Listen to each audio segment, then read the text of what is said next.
Welcome, everyone, and thank you so much for joining us today for Towards Safe and Secure Connected Devices. The global IoT consumer market is expected to grow from 53 billion in 2019 to an estimated 188 billion in 2027. And the use of Internet of Things enabled devices is rapidly evolving to include mobile devices, wearables, smartphones, or computers, and a wide number of sensors, connected cars, connected machines, and smart home products. The growing complexity of consumer devices creates unique challenges for consumers, industry, and others to establish appropriate benchmarks for safety, security, and reliability so that the burden isn't solely placed on consumers. ACM International recently published a new guide for ensuring a safety of consumer connected products, a standard to address safety concerns related to the IoT functionality of devices. This standard was highlighted in the recently published TIC Council study, The Value of Testing, Inspection, and Certification Sector, as an example of how the TIC industry and other stakeholders came together to develop guidance to support the consumer product space and add value to the process. The recently published ASTM International Standard was developed from a base document drafted by the TIC Council, and TIC Council members were actively involved in the document's development.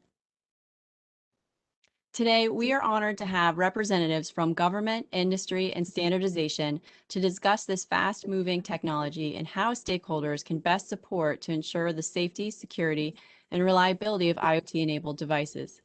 And also, thanks to our guests, Jeff Weiss and John Spicer, authors of the TIC Council study, who will be sharing an insider's view on the development of the study and lessons learned in the researching the contributions of stakeholders to the standardization process.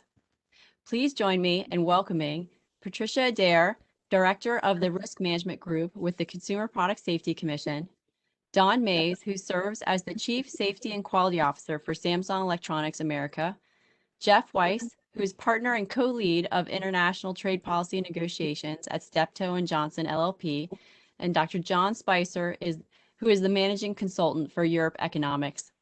And our Travis Norton, representative of the TIC sector view, who serves as Director of Global Technical Services at Bureau Veritas. Welcome, panelists.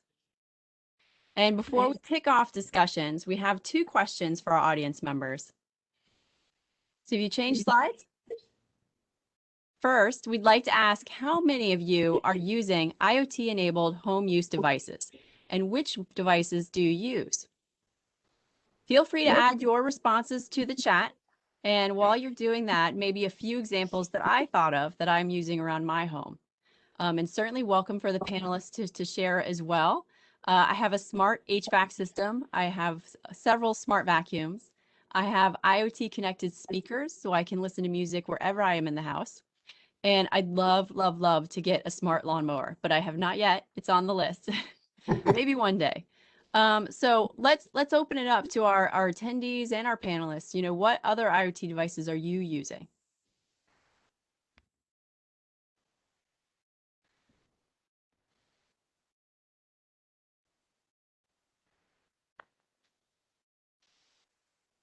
Similar to yourself, Karen, I do have network-enabled Bluetooth speakers and things like that around the house, smart smoke detectors that can alert, and also water sensors in the basement. In Western New York, we have sump pumps in the basement, so I've got water sensors down there to let me know if there's ever a flood. I can imagine that the connected vacuum cleaners must be interesting to your cats and pose some interesting challenges. Yes. I think for anyone that has seen the YouTube videos of cats riding the vacuums, mine do not do that. They have learned to just change floors. Oh, I also see smoke detectors mentioned, gym equipment, watches. Watches are really neat because they're not just in home. They can go everywhere you to go. Yeah. TVs also. So some great examples of all of the different products. And maybe some of you also have an Alexa or a similar device that it acts as a hub to talk to your various smart devices.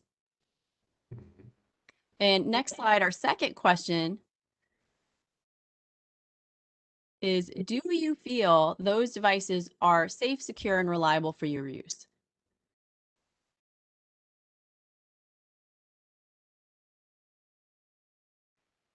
So we've seen this question come up a couple of times in different events, and certainly I've had long conversations with my family and friends about it.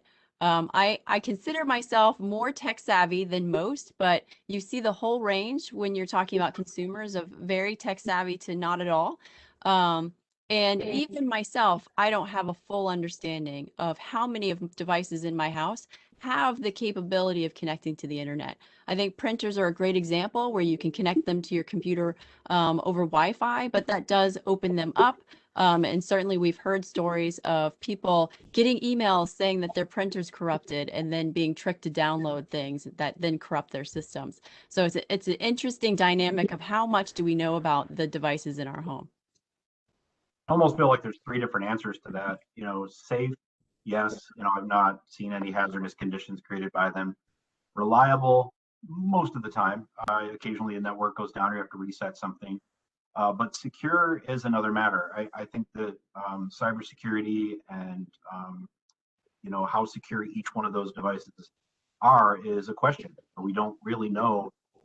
There's no easy way to tell when you're buying these products what level of cyber defense that they have built into them. Mm-hmm. Yeah, and that's certainly is similar to what some of our attendees have said, where some are saying not comfortable at all. Lots of cyber related risks to consider. They don't feel confident in using them specifically related to protection. And then, as you noted, reliability can be a concern.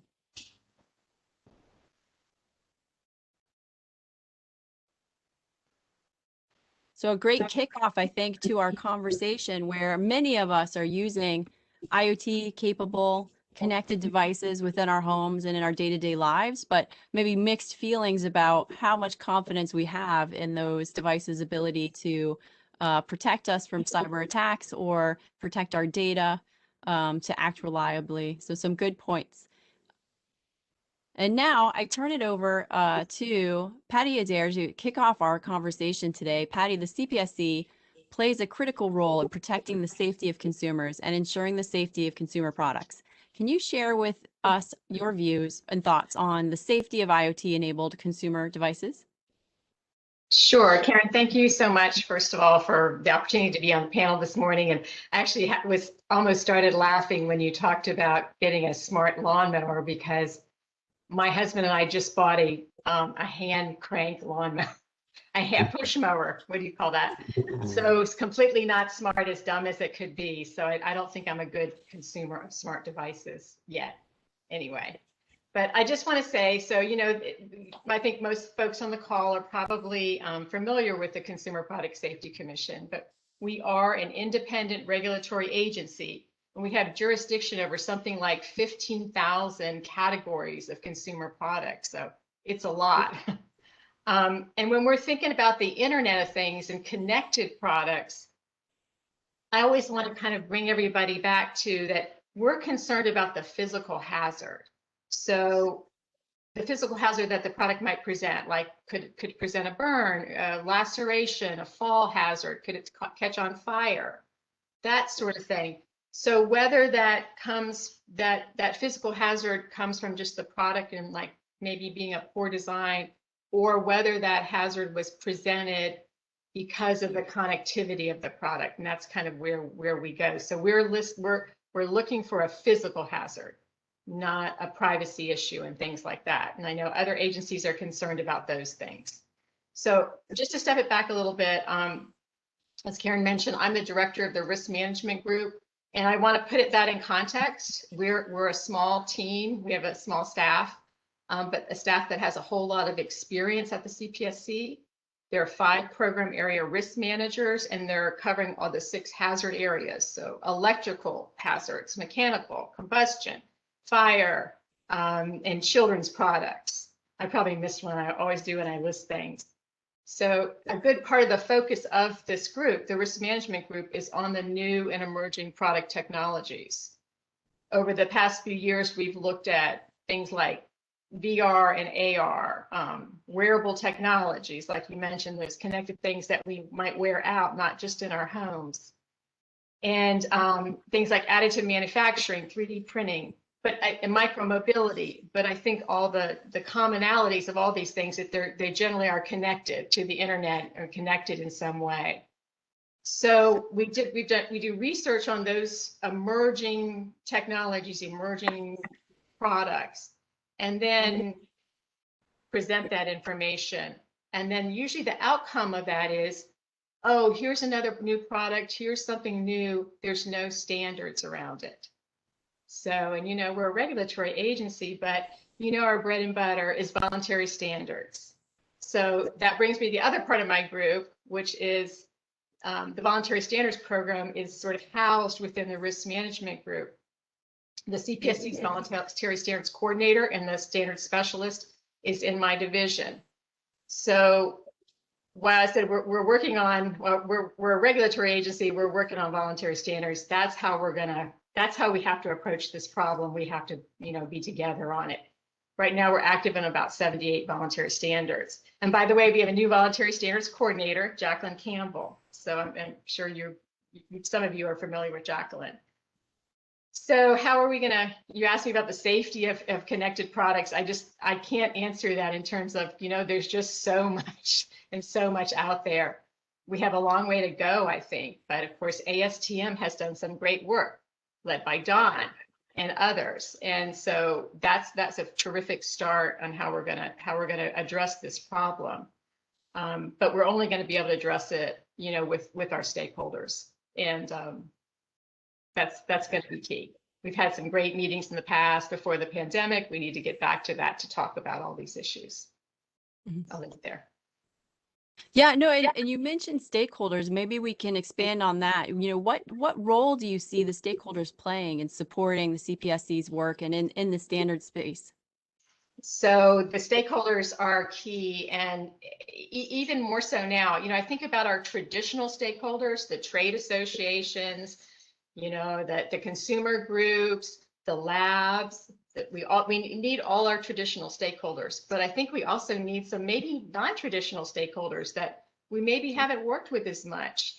This is very complicated. Everything is getting more complex. Sometimes I just go, what are we going to do? We need more expertise. So we have to bring that in, and we're not going to just grow that expertise at CPSC. We're going to do some of that too, but we're also bringing in the stakeholders. So before the pandemic, I think some folks on the panel were involved. We had some really great meetings about just in general, like here's what we found out about wearables. What are we going to do? How can we address a lot of these issues? Or this is what we found out about 3D printing, the process and the products. How are we going to address those issues? It was great. It was actually a great effort to have just folks come in and just brainstorm about that before we all shut down. But we can still do it. We'll be back together soon, and we can still do it online. The other really important stakeholder or stakeholders are NIST and our sister agencies. And I don't know if we want to get into this now or later, but there are some things that NIST is now directed to do by law the past few months that is going to bring a lot of stakeholders together to address these issues. I'll just briefly mention, there's the IoT Cybersecurity Act of 2020 requires NIST to develop IoT cybersecurity standards and guidelines for the procurement of IoT devices for the federal government. So I don't think we would want to have necessarily different standards and guidelines for IoT devices that are procured by the government than what consumers would use, because those are going to be a lot of times one and the same thing.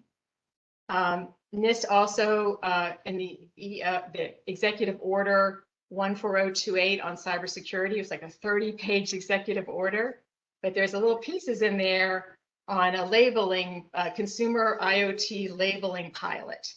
So that's something that's going to bring stakeholders together to work on, I imagine.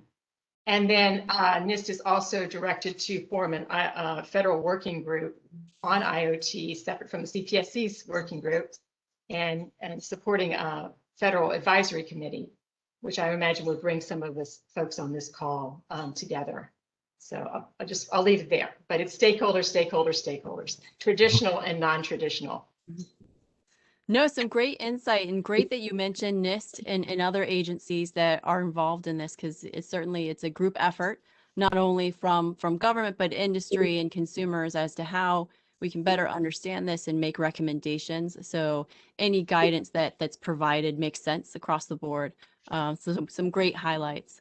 And thank you for introducing Dawn as leading the effort at ASTM for this recently published standard. Dawn, who's Chief Safety and Quality Officer at Samsung Electronics, also leads the effort over at ASTM. Dawn, thank you for joining us today. Standards developing bodies play a critical role in developing voluntary standards for consumer products. Can you share with us and our audience your thoughts on ASTM's role in this space and what work has been done at the ASTM committee or others that might be on the horizon for IoT-enabled devices? Sure. Well, thanks, Karen, and thanks for pulling this panel together. I think this is a great opportunity to inform everybody about what's going on and get everybody sort of on board and aligned here. Just from a personal note, I've got probably at least 20 different connected products in my home, including, wearables like my watch, my Peloton bike, which wouldn't be nearly as much fun if it wasn't connected.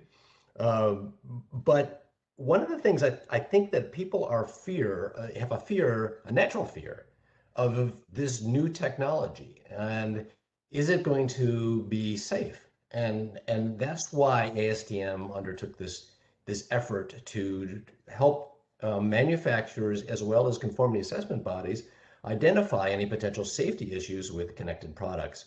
One thing that I think is important to remember is that the nature of the connected products can also help to enhance safety. And Travis mentioned, he's got water sensors in his basement, as do I. If there is a flood, it'll alert you that the fact that you've got water in your basement. That is a safety feature. My appliances, my major appliances, my washer, my dryer, my dishwasher, my refrigerator are all connected. One of the things that my dryer will tell me, if I forget to clean out that lint screen, it will inform me that there might be potential blockage in my dryer, and I get a notice on my cell phone to go ahead and address this before a safety hazard actually exists. I think those are tremendous features that the nature of connected products can provide to consumers. But in undertaking the new ASTM committee, it's a subcommittee F15.75. We wanted to address a lot of those hazards that could potentially exist. And it's not that they do exist. There's very few cases of safety issues that actually exist because of the nature of their connectivity. But we want to anticipate that. And that's really the core element of what we are trying to do within ASTM. If you're not familiar with ASTM, ASTM is an international organization, 34,000 members. They've got 12,700 standards. There's 150 committees. The committee F15.75, which is the committee that I chair on ensuring the safety of connected consumer products, it has about 50 voting members right now. It's a large committee. You don't have to be a member of ASTM to participate in our discussions. There are probably 65 at any one time, maybe 65 participants in some of our more active committee meetings, trying to get insight from the various stakeholders. Those stakeholders involve government agencies, manufacturers, conformity assessment bodies, laboratories, even some people from academia that participate on the committee. So we get a lot of different ideas brought to the table, and I think that helps to create a very sharp standard. This standard F3463-20 is about to go out to ballot with some updates, but within about 14 months or so, we were able to get this guidance standard through that would help protect against physical hazards of consumer products. Now, Patty mentioned, the CPSC focused on physical hazards. That's in fact what this standard is trying to do. But the physical hazards by virtue of their connectivity. It does not cover privacy. We put strict guardrails around what this standard is going to do. There are other standards out there that deal with privacy. We did not plan on doing that here. The other thing is that it covers security only when security vulnerabilities can result in any kind of physical harm from the product itself. So there are other, as NIST, for example, is one organization that deals with security. There's a significance and use section in our standard. There are designers and manufacturers and conformity assessment bodies need to consult applicable other product standards. So for example, UL has standards for appliances, and they have an annex on that standard that deals with the safety of the connected nature of that product. Our ASTM standard and the UL standard should work hand in hand. But it's important to recognize that there may be other standards out there that address potential safety issues due to their connectivity. Conformity assessment, but there's a conformity assessment section in this standard that deals with things like firmware and software updates, a risk-based approach for foreseeable use.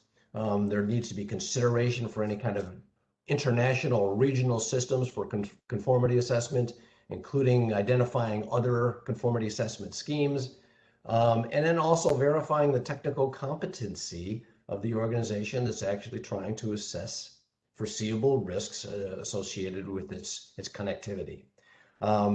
One of the things that we will try to do going forward is identify any issues that occur in the field with consumers, any kind of emerging issues, and try to anticipate any emerging issues based on the development of new technologies, and then address that in our standards going forward. That's it. Excellent. Yeah, and you mentioned so many great participants in the standards process. Certainly, we know of our TIC members who are active in standards development, but you also mentioned government, industry, manufacturers, retailers. So looking at that, can you speak to, the value of having their input and participation? And are there any current needs that you feel are there where it would encourage people to participate? Well, we try to actually pull in a good cross-functional team. In fact, ASTM strives to develop balance in their committees between the manufacturers, the users or general interest population, as well as consumers. There's always a challenge in sort of trying to get more consumers to participate in this process. But it brings in different ideas and different concerns that the consumer groups may have versus what, let's say, the manufacturers may have. But working together, I think we can come out with a sharper standard. So the collaboration is, I think, extremely important. I can't say that the process is always smooth. I mean, it is a consensus-based standards development or operation. So you try to get everybody at the table to agree. But when you've got 50 voting members on the committee, it's hard to get agreement. If there's a negative vote that comes out of a balloting process, we try to resolve that negative, try to understand what the nature of the negative is, and then see if maybe there's some changes that we can make to the standard to address those concerns. I think it's a very good process. It's time consuming, sometimes frustrating, but I think that in the end, I think that we wind up with some pretty good standards that. But keep in mind, they are living documents. Standards need to be updated or at least reapproved every 5 years through ASTM. But there are times that we may decide to update a standard several times within a year based on the nature of the information that the committee receives. Mm-hmm.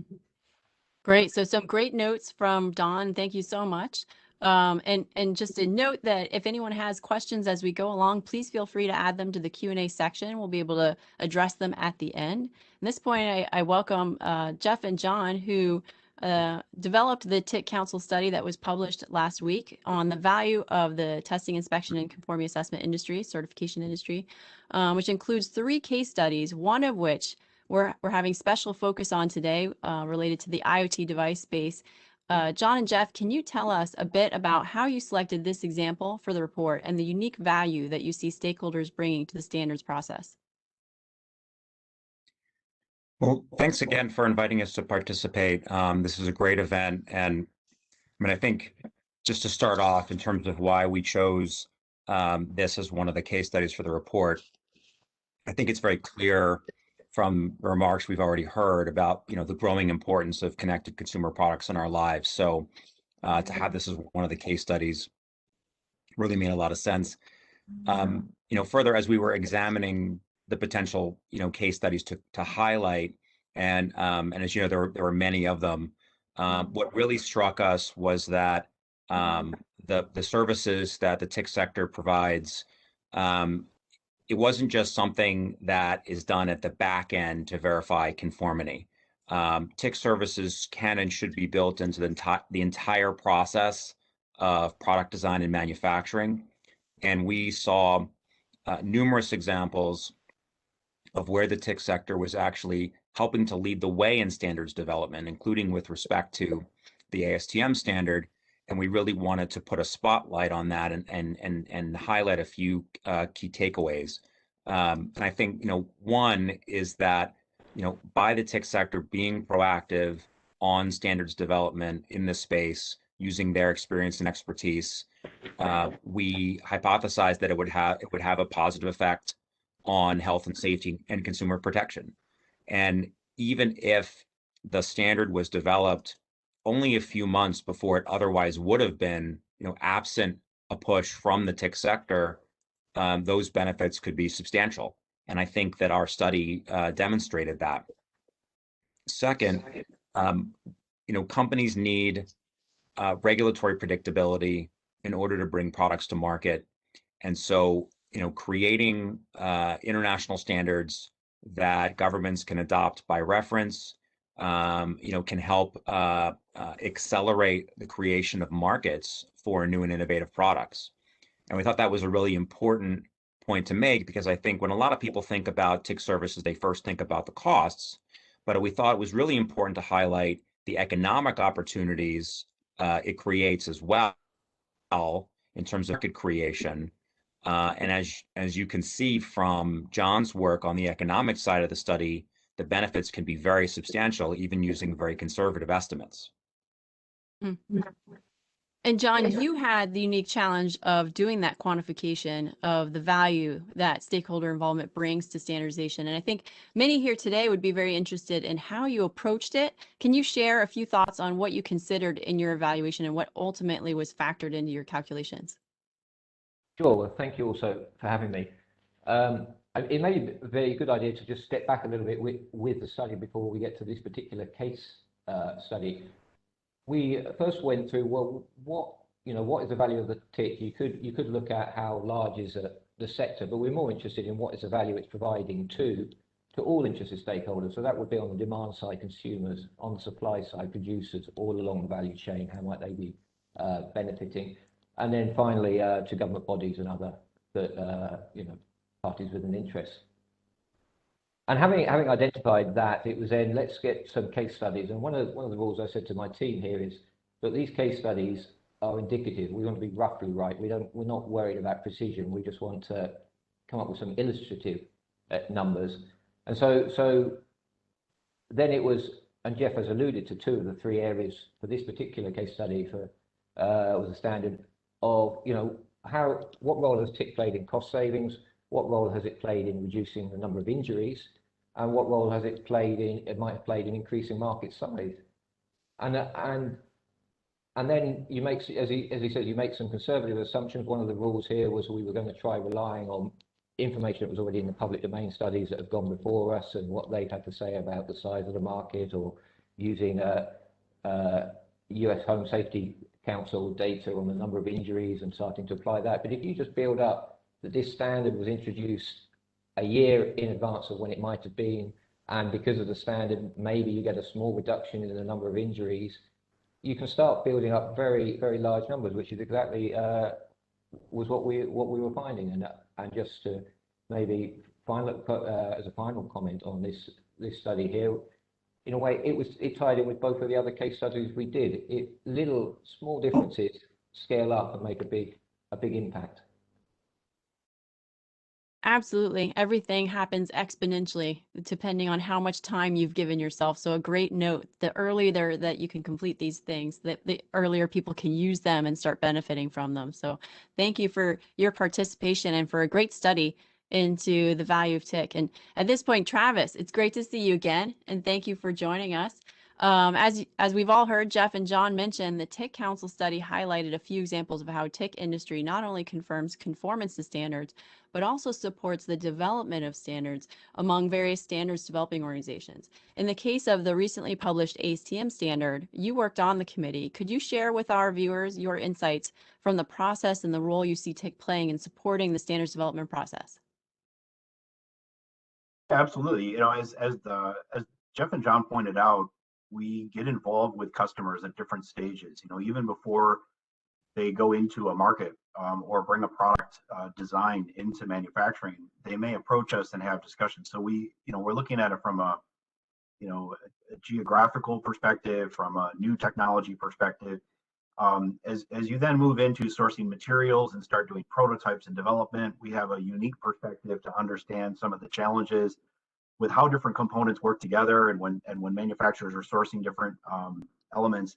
We're thinking about this in terms of when we're writing a voluntary standard, how do we create a requirement that's going to be useful for someone who's going into our market that would be reading this, or is looking at developing a product, is thinking about engineering or creating something that they want to be compliant to that standard. And as we work through, eventually you get to sort of, the actual testing and the validations of compliance assessment.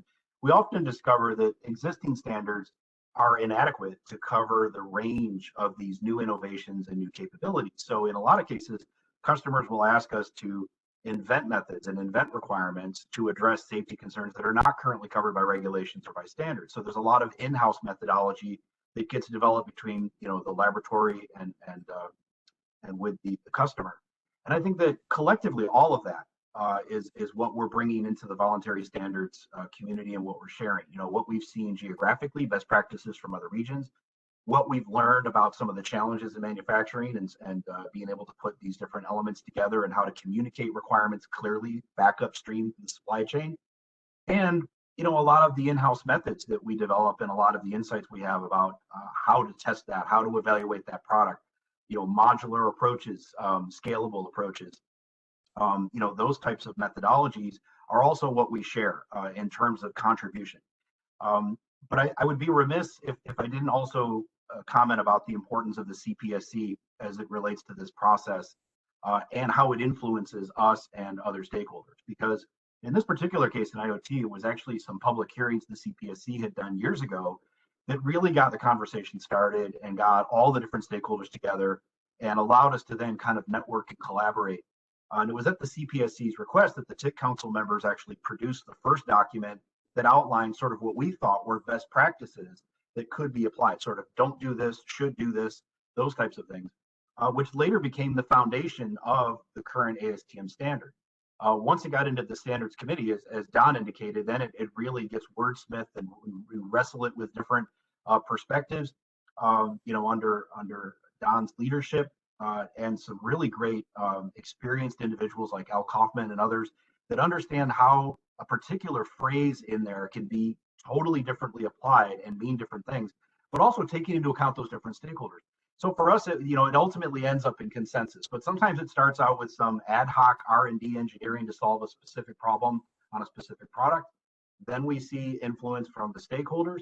We see interest from the regulators, which then gets our customers interested as well. And then collectively, through the voluntary safety process, the standards process, that consensus building, and ultimately ending up with a language that everybody can agree to, which can then be used for guides or compliance assessments going forward. Mm-hmm. No, and a great note about the language and how it's important to double check that the way you phrased something is going to work for all of the stakeholders, because it can be interpreted differently.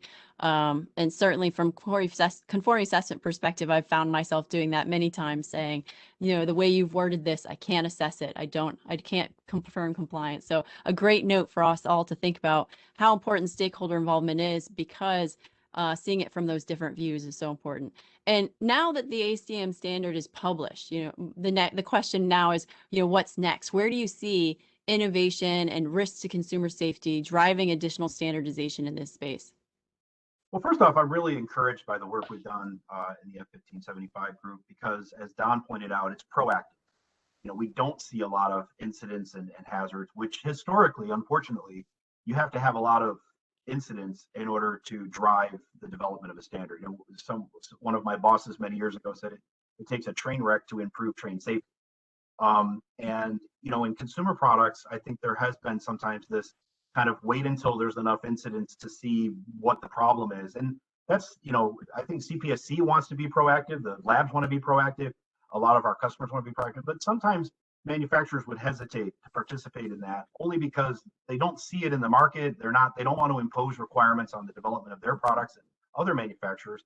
And in this case, it was the opposite. It was very proactive. So I want to note that because I think that in the future, I'd like to see more of that approach where there's a proactive effort to try to prevent these injuries and issues, as opposed to waiting. Oh, we've got enough data now. We can do some analysis on that.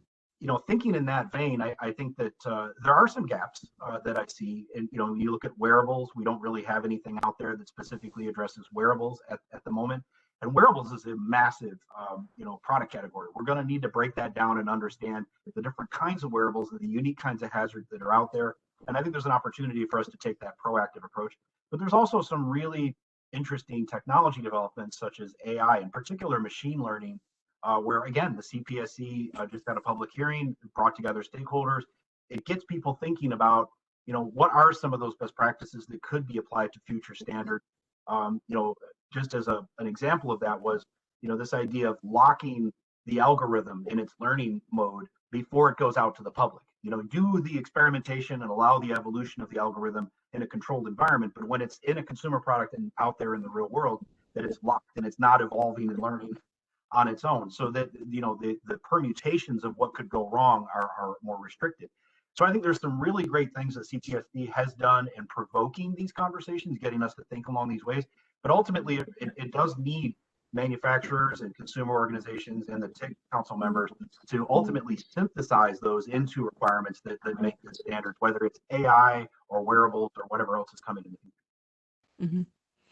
Excellent. I mean, and some great points about new technologies that coming down the way. And a question from an audience member, which I think is a great follow-up to your comments, is to what extent ASTM, the IoT committee, and that's the 1575 that Don mentioned, is concerned about the IoT safety related to the trusting and assurance issues. So what are your thoughts on maybe a subsequent standard or enhancements to the new standard related to assurance issues, or the trust and safety? So I'll just quickly comment. I think that a lot of times trust of these devices comes down to cybersecurity. And as we talked about, and even we specifically isolate cybersecurity references in the back of the standard because we see a plethora of requirements that are out there. And we're really encouraged by what we see in this country with NIST developing minimum standards, as was mentioned earlier by Patricia. Even the idea of having some sort of indication on the product. As I mentioned, I'm concerned about the security of the devices in my home at the very beginning of our conversation, because I don't know when I'm buying it, what standard has this met or how good is it? But if we took something like the Energy Star approach, where you could see the level of security the device had at the time of purchasing, then I think that those security and safety issues or concerns that people have about that at least become something that's connected to the point of purchase, and there's a little more transparency about what that is. But I'll also defer to Don about whether we think there's a need for standards development in that area. In my own opinion, I think it's best left to NIST and others, but that doesn't mean that we can't take what we see and dovetail it in with what we're doing. But I'll defer to Don's judgment and leadership on that. No, Travis, I think you're right. I do see the fact that dovetailing in with other standard organizations, I think, is the appropriate thing to do. As far as the trust issue goes, there is, I think, one challenge that the ASTM standard tried to identify, and that is, once a conformity assessment body makes the determination that there's been consideration for all of the various vulnerabilities that could exist with a connected product. You got to know that a lot of connected products are updated through software over, sometimes what they call over the network updates. There has to be a certain level of trust that those over the network updates are not going to impart any kind of safety issue to that product going forward. So even though you may have addressed all of the issues when the product is brand new, once it's been updated, there needs to be consideration for those issues also as to whether there be a safety issue. So the level of trust has to start from not only looking at the firmware, but also looking at the software going forward. And I think that as far as other ASTM standards and other work going on in the industry, ASTM, I think, will continue to reference the F3463 standard. I know that there is some consideration of at least considering that in the exoskeleton standard that they're developing. Also, there's a pool safety standard that also will probably reference that going forward. So I think that you're going to see more of that. You're going to see, even within our own ASTM standard, we make reference to a lot of other standards. We've got this long appendix with the help of Travis, actually, to develop that appendix of other standards that need to be considered because it is not really a standalone document in itself. Mm-hmm. Right, standards building upon standards. And I think Patty and her remarks mentioned that things like labeling and more broader standardization related to cybersecurity is also being discussed at the regulatory level as well as to how can we best fit. And that kind of feeds into the discussion of unique challenges that we're facing. Don, you mentioned software updates kind of change the game, and how do we address the trustworthiness of devices once they've been updated and the software has changed, and what needs to be considered. Are there any other unique challenges that are being discussed that need unique solutions? I think one of the challenges that we have, and this is, I think, that one of the challenges that Patty probably has at the CPSC is if in fact there is a safety issue that develops with a product and it's a connected product, how can you actually determine that it was the connected nature of that product that could have imparted this safety issue?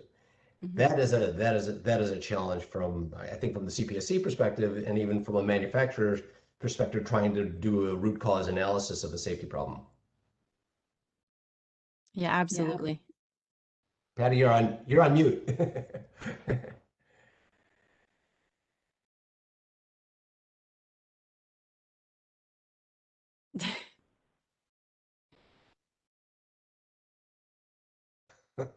Oh, poor Patty, she's stuck. We can't hear you, but if your voice comes in, I'll definitely open up. So keep trying. And we did have a question from an audience member, very interested in everybody's thoughts on this. Is there any space for standards to account for how IoT products can be used to perpetuate online harms like cyber stalking? I think there's been some articles written about the smartwatches, the things you can attach to your kid's backpack. So if you go to a conference or something, you know where they are. But there are examples of that being able to get hacked so you can see where people are in the city or in a room. Are standards in development to address things like that? Travis? I'm not aware of any standards specifically that are addressing that concern. I know that many of the tech companies that work on these types of gadgets and products are very much concerned with authentication, so that the correct users have the ability to see, for example, tracking your child or your pet. My wife openly admits to cyber stalking me when I'm out on my bike. And I think that makes a lot of sense, right? That your loved ones are tracking you and know where you are, but not allowing that to unauthorized access. But I think that issue, in my opinion, is probably related back to the cybersecurity requirement, because unauthorized access to some extent is ultimately about how good are the cyber defenses on the product. And that's been kind of a wild west in a lot of the market, because there hasn't been these standards. Now, with NIST defining this for the US federal government, looking at labeling, I think there is an opportunity for that once we see what that is at the government level, there may be a need to kind of translate that for the consumer market, and there may be an opportunity for standards in that regard. Mhm. Yeah, and to follow up, we've talked a little bit about future technology and future concerns related to it. Jeff and John, 2 case studies in the value of TIC study focused on cybersecurity with cards and IoT for consumer products, significant growth areas in digitalization. Can you speak to other trends or areas of digitalization that you see increasing in visibility over the next few years? I heard a couple panelists mention artificial intelligence, wearables, machine learning. What did you kind of see as trending areas? Well, there are a couple, some digital, some non-digital. I mean, AI is definitely going to be one of them, especially with the proposed European Commission regulation that's going to be developing in the coming months. Supply chain due diligence is going to be another area, use of digital tools for that. And that's going to be a major focus with respect to a variety of issues. Forced labor is a big one. Customs has issued a couple of withhold release orders, including one just recently with respect to forced labor. Germany just passed a new law on corporate supply chain due diligence that's going to have global implications. And I think climate change is a third. We're going to see all kinds of different climate measures in the coming years as countries seek to meet their Paris commitments. Carbon border adjustment mechanisms, we're going to see a proposal from the EU next month, potentially others to follow. Voluntary labeling schemes, green procurement preferences, climate risk disclosure requirements, and other measures. And there's going to be a need to measure embodied carbon and verify those levels over time to ensure there's no carbon leakage and a level playing field. So I think that there's going to be a huge role for the TIC sector in that area. And I also, it's really important as well to talk about TIC services with respect to public goods.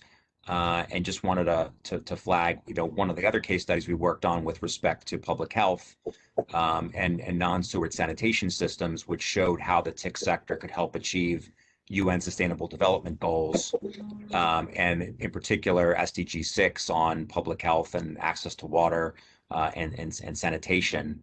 And it would be really interesting to explore how the sector can help achieve other UN SDGs, potentially working closely with international organizations. So a lot of really cool trends and areas where the TIC sector plays that we could explore further in additional studies. Yeah, and opening it up to all panelists, talking about being proactive instead of reactive. Where are those areas of digitalization that you see further conversations being needed?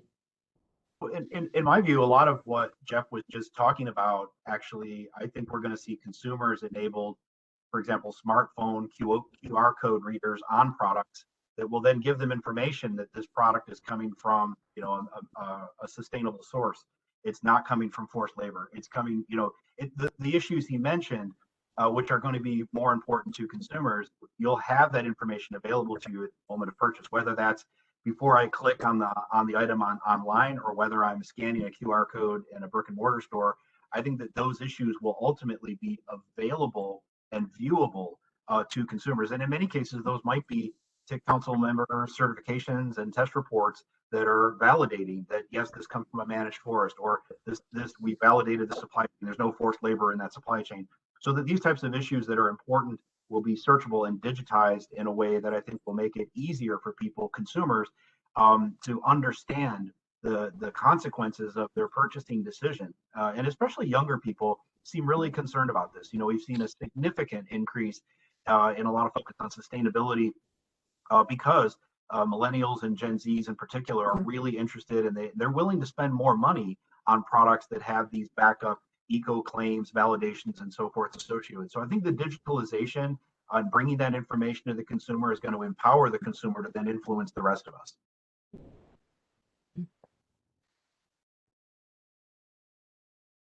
And Jan, I know you mentioned you have Peloton, so clearly you're used to having your steps tracked and measured. So, how else can we see that happening with new digitalization advantages? In what other areas do we see growth? Karen, I think you described this whole IoT thing as the Wild West, and I think to a certain extent it is. I think they're going to see a lot of growth. They're going to see a lot of enhancements, as Travis said, even with the younger generation who embrace this technology.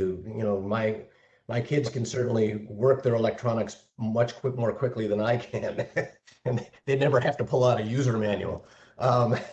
But I think we're gonna see a lot of this enhancing safety. Obviously, in automobiles, you're going to see that develop very, very rapidly in all sorts of transportation, not just automobiles, but all sorts of transportation.